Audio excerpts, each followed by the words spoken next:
I gave you the formula, the mass into energy. There is another formula for that, mass energy equivalence equation, E equals to mc square. This equation is used for converting mass into energy, which is called mass energy equivalence equation. And the last point, that how mass increases with increase in velocity is mass. This is the mass of the body while it is in motion, m naught. This is the mass of the body when it is at rest, pardon this, upon 1 minus v square upon c square. If this body is now moving with speed of light, which is not possible, but let's imagine if it is moving with speed of light, then the v, the velocity of the body would be what? C square upon c square would be 1, 1 minus 1 would be 0, and anything upon 0 will be infinite. So mass gets increased infinite times. So yes, mass increases with increase in velocity. I just used a very simple thing which we always use in physics as well as maths, that 1 upon 0, we did this thing, m naught upon 0 would be infinite. I want to ask, 1 upon 0 is infinity. Can anyone please tell me why? What is the logic behind it? 1 is the smallest number, 0 is nothing. I am dividing 1 upon 0 and I am getting the answer to be infinite, the biggest number possible. Can you think of any logic about this? I'll give you the answer. Let's go towards 0. Okay?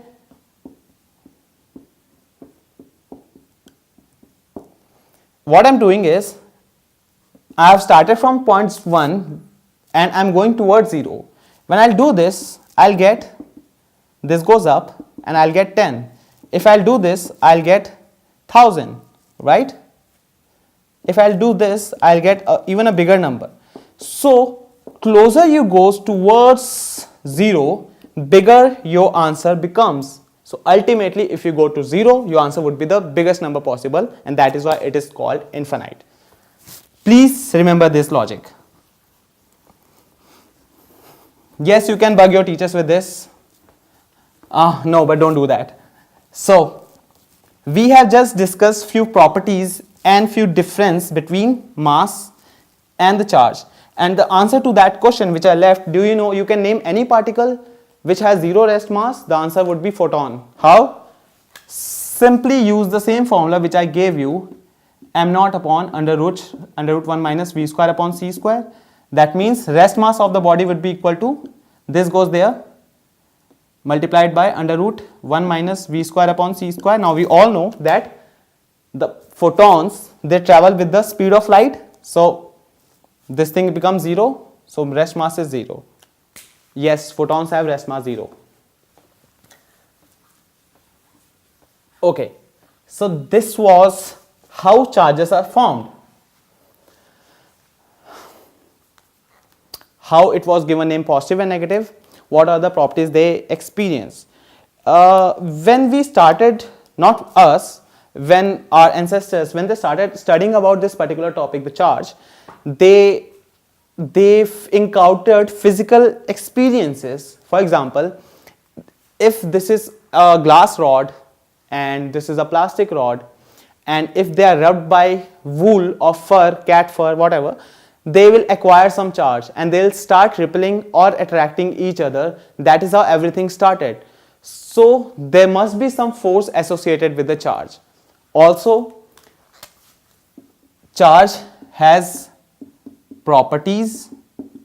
Now let me make the algorithm clear to you how you're going to study this chapter.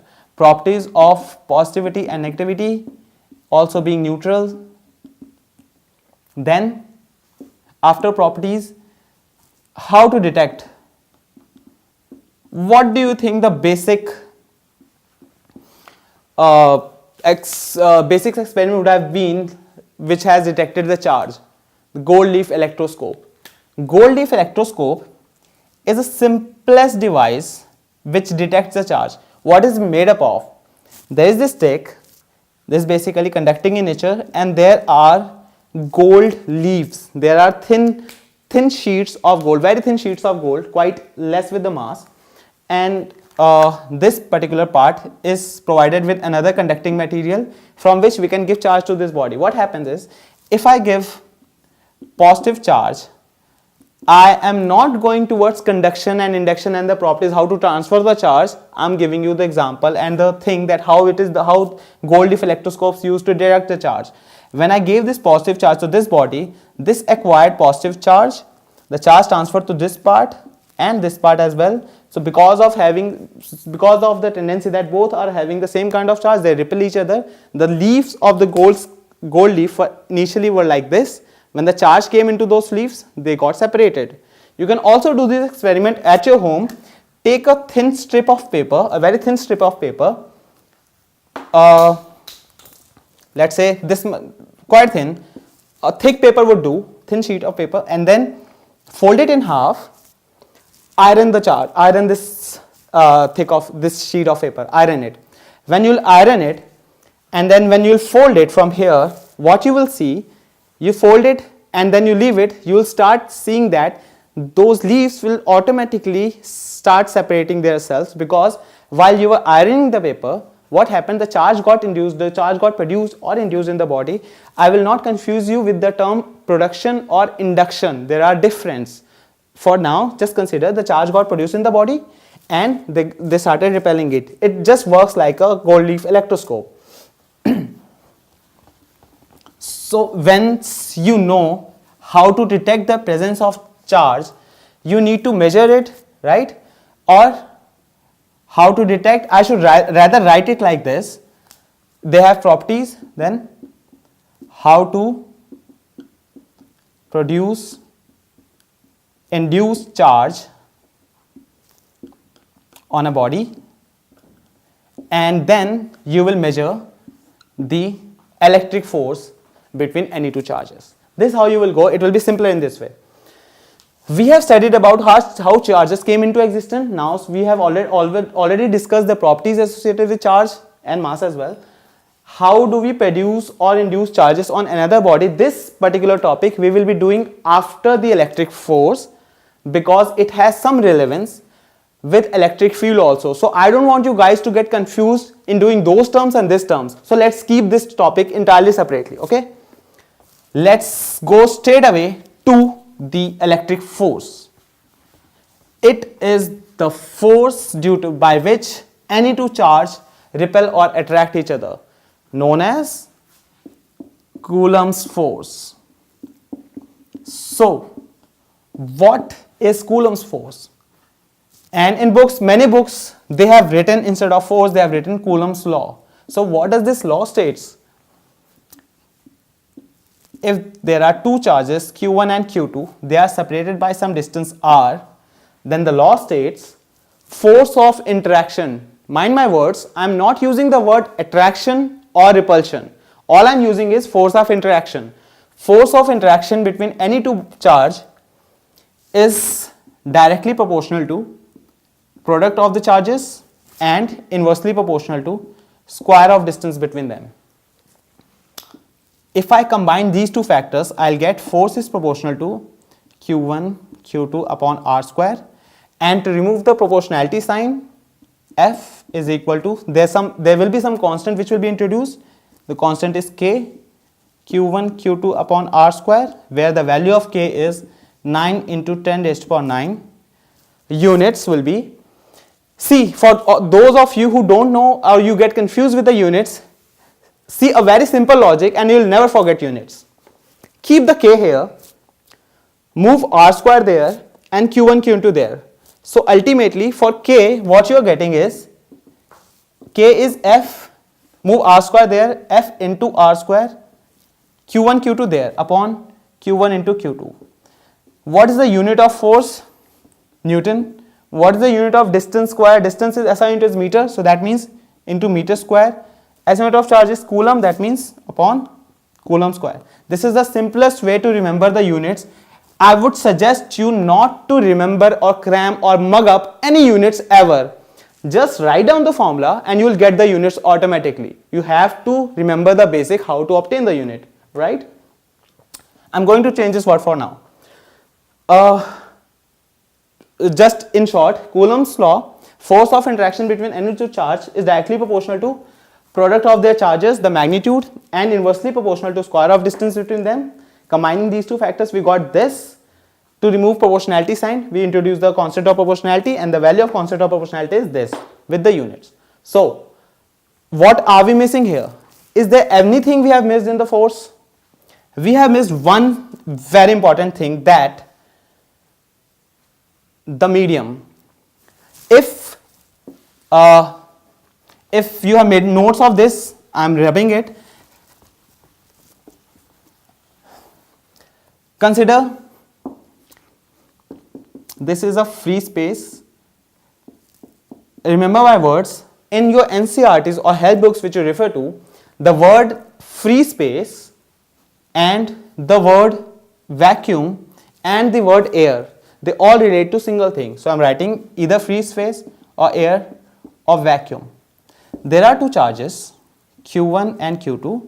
I have placed them at a distance of separation r. The force between them is given by F0 is equal to K Q1 Q2 upon r square. Now if I placed the same charges at same distance of separation in any other medium, this is some other medium, then the formula for this would be K Q1 Q2 upon r square. This this let us write it by thing Fm, and by observations it was seen that force in the free space was not equal to force in the medium. So what have we missed in the formula? Our formula is complete. What we missed was we did not included the medium inside the formula. That has to be included. So how we included that formula?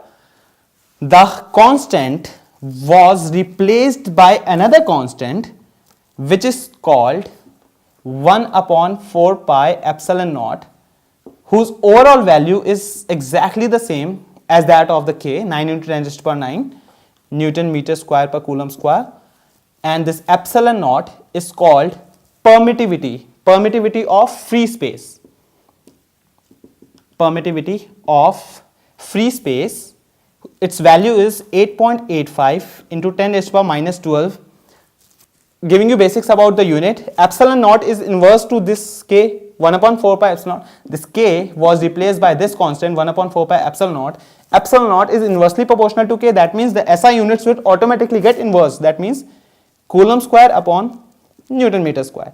So this particular thing epsilon naught, the permittivity was introduced. What was this permittivity?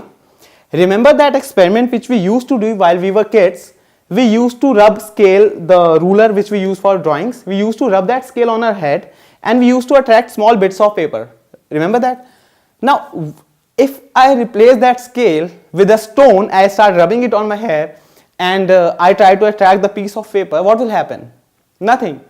So what is the difference between that scale and that stone? Why scale attracted the paper and why stone did not? Was because scale, the surface of the scale, the plastic, has the property which can absorb charge and which can liberate charge from its side, but the stone just cannot. So this is what permittivity. Permittivity means the extent up to which a charge can, a body can, or the medium can allow the charge to flow through it or to come inside it. That is what permittivity of space means. So the overall formula, now we have the complete formula for the Coulomb's law, and I would advise you to always use this formula instead of using K, which is Coulomb's force is 1 upon 4 pi epsilon naught Q1 Q2 upon r square. Get it?